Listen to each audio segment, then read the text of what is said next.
یا رسول اللہ جوان ہے، 19 سال کا جوان ہے جس کو ٹین ایج کہتے ہیں۔ 19 سال کا جوان 10,000 کا لشکر لے کر سب سے پہلے ہندوستان آنے والا، جس کو تاریخ میں محمد بن قاسم کہا گیا۔ پڑھو میرے عزیزو، نوجوانوں پڑھو، یہ آیا کس لیے تھا یہ جوان؟ صرف ایک عورت کی عزت بچانے کے لیے۔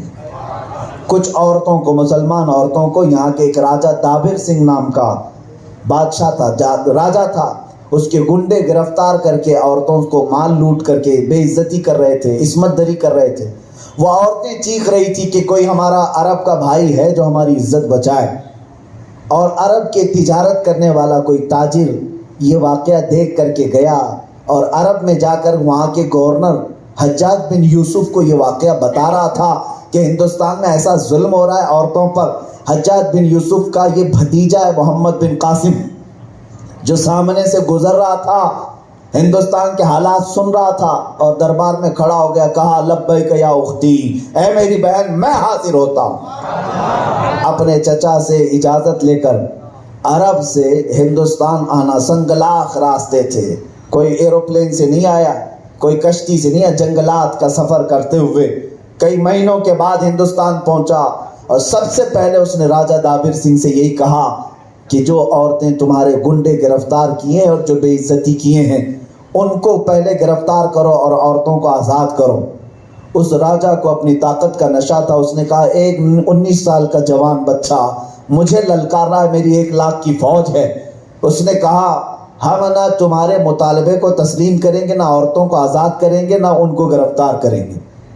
تو پھر محمد بن قاسم نے کہا ٹھیک ہے چلو پھر میدان میں دیکھ لیتے ہیں، اگر تو گرفتار شدہ عورتوں کو آزاد نہیں کرتا تو محمد بن قاسم اپنے تلوار کے جوہر دکھانے کو تیار ہے۔ راجہ دابر سنگھ اپنی فوج کے ساتھ اترا تھا 19 سال کے جوان کے سامنے۔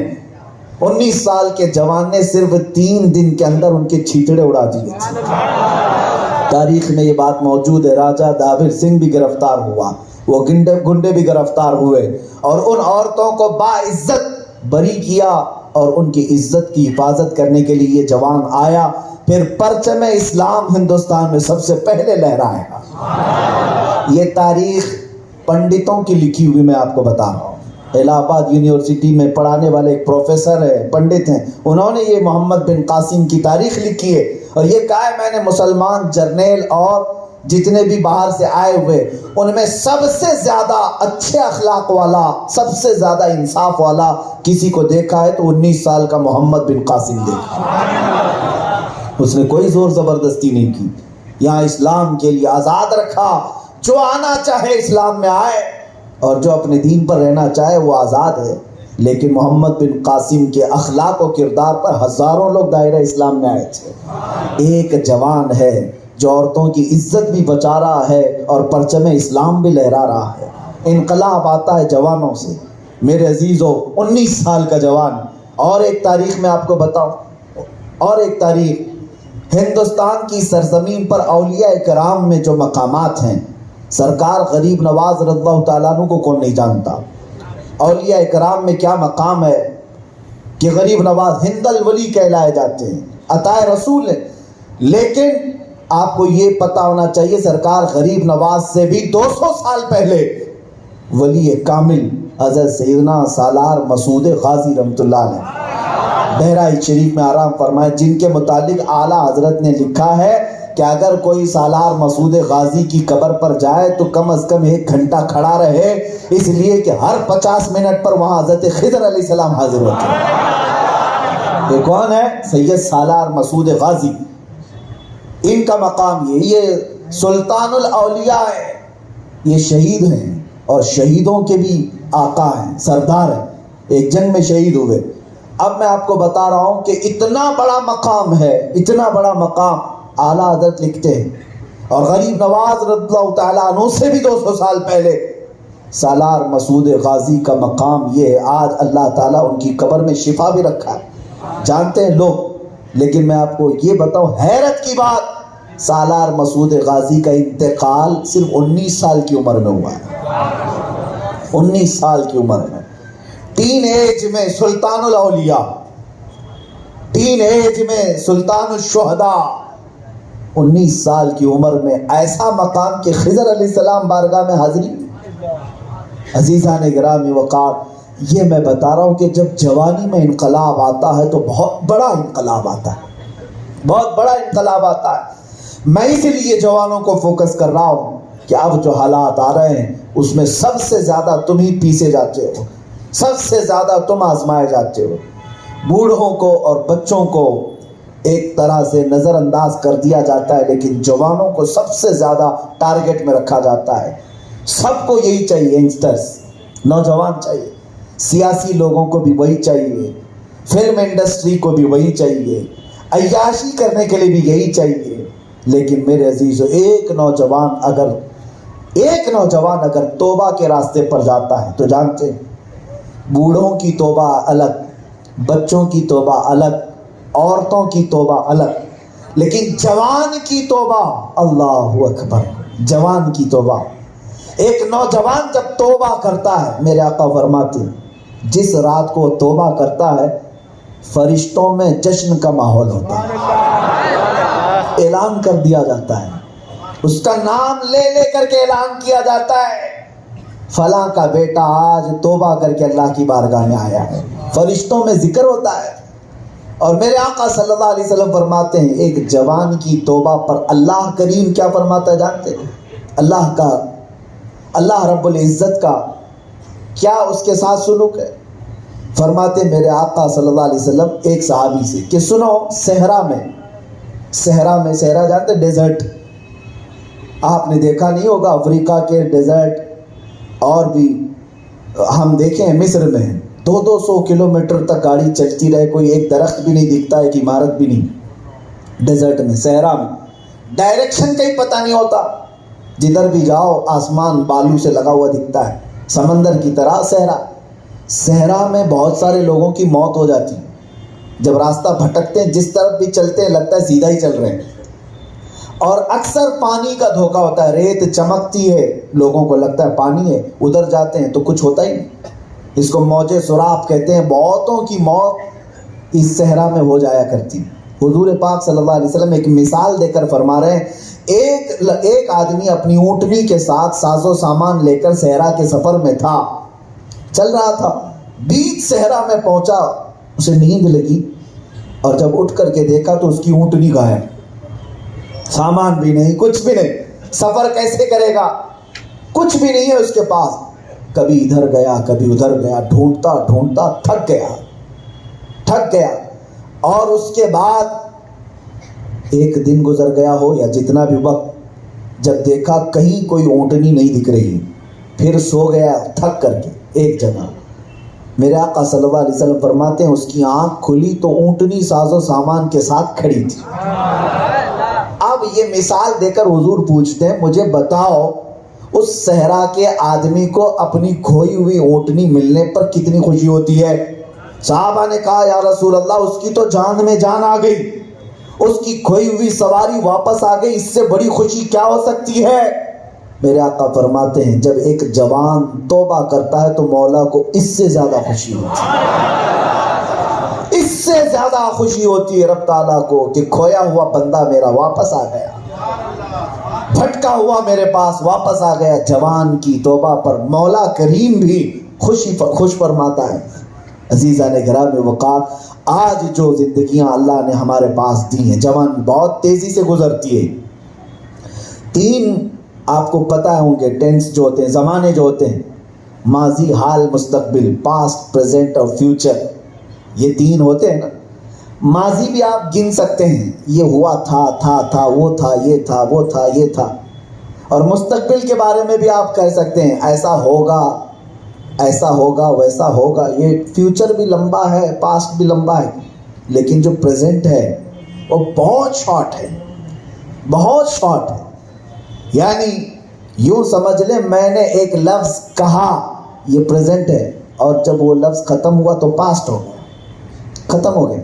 پریزنٹ جو ہے بہت شارٹ ہے اور بیچ میں ہوتا ہے، پاسٹ اور فیوچر کے بیچ میں پریزنٹ ہوتا ہے۔ ماضی کو بھی آپ یاد کر کے گن سکتے ہیں، مستقبل کو بھی گن سکتے ہیں، پریزنٹ کو، حال کو نہیں پکڑ پائیں گے، کتنی دیر کا وقت ہے۔ اسی طرح انسان کی زندگی کے 3 زمانے، بچپنا ہے، بڑھاپا ہے اور جوانی ہے۔ بچپنا ماضی ہے، بڑھاپا فیوچر ہے اور جوانی حال ہے، پریزنٹ ہے۔ جس طرح پریزنٹ میں، حال میں وقت نہیں ہوتا، اسی طرح جوانی میں بھی اس کے پاس وقت نہیں ہوتا۔ اسی لیے آپ کو حیرت ہونی چاہیے کہ جوان اگر 2 رکعت نماز پڑھتا ہے تو بڑھاپے کی 100 رکعت سے افضل ہے، 100 رکعت سے افضل ہے۔ وہ اپنے نفس کے خلاف جا کر کے کر رہا ہے، وہ اپنی خواہشات کو مار کر کے کر رہا ہے۔ ارے بوڑھوں کے ہاتھ میں تسبیح تو آئی جاتی ہے اور وہ مسجد میں آئی جاتے ہیں، اب بچا کیا ہے؟ اب اللہ کی بارگاہ میں تو پلٹ کر کے آئی جاتے ہیں، لیکن وہ بھی قسمت کی بات ہے جن بوڑھوں کو اللہ نے اخیر میں ہدایت دی تھی۔ لیکن نوجوانوں کا اللہ کریم کی طرف آنا ایک بہت بڑا چیلنج ہوتا ہے، اور اس چیلنج کو پورا کر کے آتا ہے تو اللہ کی طرف سے اس کے لیے انعام بھی اتنا ہوتا ہے۔ نبی پاک صلی اللہ تعالیٰ علیہ وسلم کے صحابہ میں جو نوجوان تھے، میرے آقا صلی اللہ علیہ وسلم نے ان کو بہت قریب فرمایا، بہت ان کے اعزازات عطا فرمائے، بہت کچھ ان کو انعامات سے نوازا ہے۔ اس لیے اے نوجوانوں، آج دنیا تمہاری طرف دیکھ رہی ہے، تمہارے کیریکٹر کی طرف، تمہارے اخلاق کی طرف۔ تم ثابت کر کے یہ بتا سکتے ہو کہ محمد عربی کے غلام کیسے ہوتے ہیں۔ تم حضور پاک صلی اللہ علیہ وسلم کے ایمبیسیڈر بن سکتے ہو، حضور کے ترجمان بن سکتے ہو۔ تمہارے چہرے، تمہارے چال ڈھال سے نبی پاک صلی اللہ علیہ وسلم کا پتہ چل سکے لوگوں کو، یہ آپ ذمہ داری اٹھا سکتے ہیں۔ آج ایک کمپنی اپنا برانڈ ایمبیسیڈر بناتی ہے تو آپ اس کمپنی کے پروڈکٹس کو جگہ جگہ پرچار کر کے دکھاتے ہیں، اور پھر یہ لوگوں کو مائل کرتے ہیں کہ ہماری کمپنی کی طرف آؤ۔ کسی بھی کمپنی کا جو بھی ایمبیسیڈر ہو، آپ دیکھیں وہ مائل کرتا ہے میری کمپنی کی طرف آئے۔ اے نوجوانوں، بتاؤ کیا تم نے کبھی مصطفیٰ کریم صلی اللہ علیہ وسلم کا ترجمان بن کر دنیا کے لیے کوشش کی کہ میرے نبی کی طرف آ جاؤ، میرا رسول سب سے سچا رسول ہے؟ یہ کوشش ہر جوان کر سکتا ہے، مجھے اندازہ ہے۔ آپ کو کیا لگتا ہے کہ کچھ ہوتا نہیں ہے؟ بہت ہوتا ہے۔ میں نام لے کر کے ذکر نہیں کرتا، ایک بہت بڑے عہدے پر موجود آج بھی ہے، حکومت کے عہدے میں موجود ایک شخص، ڈپارٹمنٹ کا بھی میں نام نہیں لیتا۔ میں اپنے متعلق صرف اتنی بات عرض کرتا ہوں کہ شروع میں وہ ہماری جاسوسی پر معین اور ہمارے خلاف بہت سارے معاملات بنانے میں، لیکن ایک وقت ایسا آیا کہ آرگیو کرنے لگا، ہمارے ساتھ بحث و مباحثہ ہونے لگا۔ میں نے صرف اتنی بات کہی تھی کہ میں اپنے لباس پر، میں اپنے چال ڈھال پر اسی طرح رہوں گا اور آپ کو بھی دعوت دیتا رہوں گا، میرے رسول کے اخلاق سچے ہیں۔ اللہ کریم کا یہ احسان دیکھیں، رمضان کا مہینہ تھا کہ وہ ایمان لایا ہوا، آج بھی ایمان کے ساتھ اپنے بیوی بچوں کے ساتھ موجود ہے۔ نبی پاک صلی اللہ تعالیٰ علیہ وسلم، میں یہ نہیں کہتا کہ اس میں میرا کمال ہے، مجھے یہ ضرور ہے کہ میں نکما بد اخلاق صحیح، لیکن جس کی بات کر رہا ہوں وہ سب سے اعلیٰ ہے، میں جس کی بات کر رہا ہوں وہ سب سے کامل ہے۔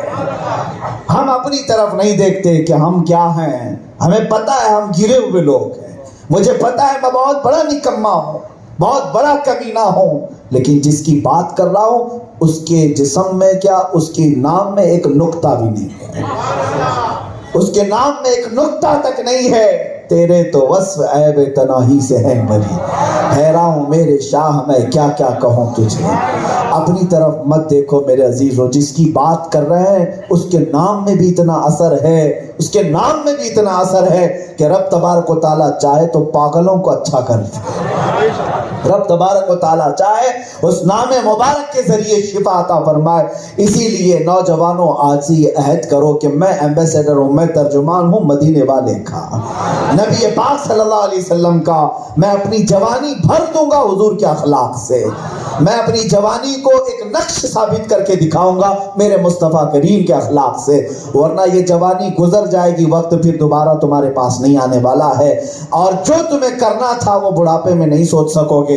میں کینسر کے ہاسپٹل میں ایک ایسے مریض کو مل کر کے آیا ہوں، ایسے مریض کو جس کے سر کے پیچھے کوئی پھوڑی ہے جس سے پیپ بہتا ہے, سر اٹھائے تو پیپ نکلنے لگ جائے, زخم اتنا زیادہ ہے مرتا بھی نہیں لیکن کئی دنوں سے بستر پر ہے, کینسر کا مریض ہے. مجھے یہ بات بہت زیادہ جھنجھوڑ گئی جو اس نے کہا تھا. مریض اب بھی موجود ہے. کہا کہ حضرت ایک بار اتنی دعا کرو کہ میرا سر تکیے سے اٹھے اور میں سجدہ کر سکوں. سجدہ کرنے کی تک طاقت نہیں رہ گئی, سجدہ کرنے کی خواہش ہے, لیکن میں نے اس دن یہ محسوس کیا جن لوگوں کے سر سلامت ہیں آج وہ جھکنا نہیں چاہتے, اور جس کا سر آج ختم ہو گیا وہ خواہش رکھ رہا ہے کہ ایک بار سر اٹھ جائے سجدہ کرو. وہ وقت آنے سے پہلے تم بھی غنیمت جانو, تم بھی غنیمت جانو. آج اللہ نے تمہارے بازو بھی مضبوط رکھے ہیں, آج اللہ نے تمہاری آنکھیں سلامت رکھی ہیں, تمہارا جسم بھی سلامت ہے, سوچنے کی طاقت بھی اچھی ہے. لہٰذا ان تمام طاقتوں کو اگر کہیں استعمال کرنا ہے تو ایسی جگہ انویسٹ کرو جس کا تمہیں بعد میں اچھا بھلا فائدہ مل سکے, اچھا بھلا ثواب بھی ملے, فائدہ بھی ملے. ایک بات یاد رکھ لو کہ ان کی بات کرتے رہو گے حضور کی, کبھی نہیں مرو گے. یعنی جسم تو مر جائے گا, نام کبھی نہیں مرے گا. ہماری محفلوں میں